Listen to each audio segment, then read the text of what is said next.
The dust swirled around her boots as the general's voice thundered across the open parade ground. Every soldier within earshot stopped to listen. Before I tell you what happened next, tell me in the comments where you're watching from. I love knowing who's listening. Captain Eliza Hart stood tall, her heart racing beneath her olive-green uniform.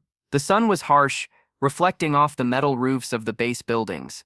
Her hand gripped her phone tightly against her ear. She wasn't calling a friend or family.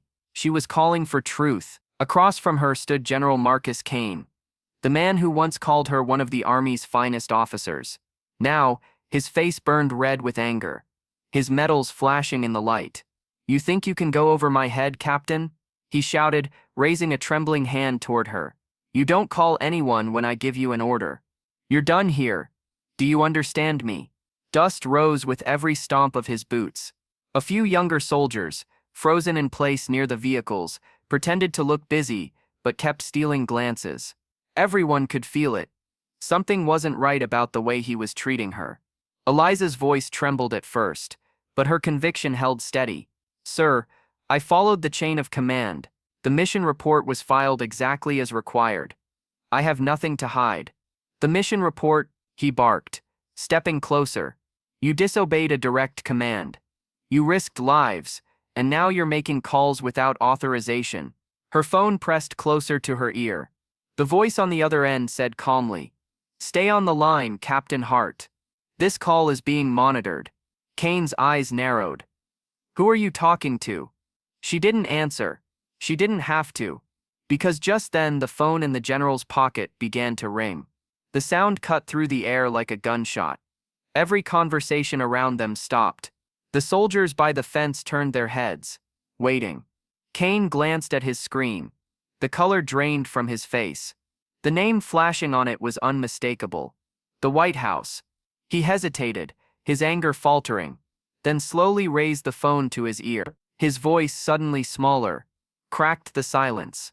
"General Marcus Kane speaking." The voice on the other end was calm, deep, and unmistakably authoritative. "General Kane, this is the President. I'm aware you're addressing Captain Hart right now." Kane froze. Yes, sir. She's under review for insubordination." The President's tone turned colder.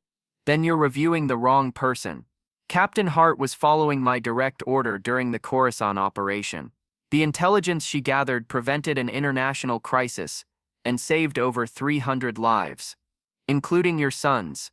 The line went silent except for the faint hum of the open field. The general's hand fell to his side. His shoulders sank under the invisible weight of realization. Eliza stood motionless, her phone still against her ear, but her eyes locked on him. The watching soldiers felt the shift, from humiliation to respect, from chaos to clarity. Kane finally spoke, voice shaking. "Captain Hart, I had no idea." She lowered her phone slowly. "No, sir. You didn't want to." For a long moment, the wind carried only the soft rattle of a flag overhead. The same men who once doubted her now stood straighter, pride quietly returning to their eyes. The general stepped back, lowering his hand, the one that had moments earlier been raised in anger, Then, in front of everyone, he saluted her. And this time, every soldier watching followed his lead. Eliza returned the salute, steady and unwavering. For the first time, the ground beneath her felt like it belonged to her again. Because truth doesn't shout, it stands still until the world finally listens. And as the flag rippled above the base, the air seemed to whisper. Because courage doesn't wait for permission, it just answers when it's called. If this story moved you, don't forget to like, share, and subscribe.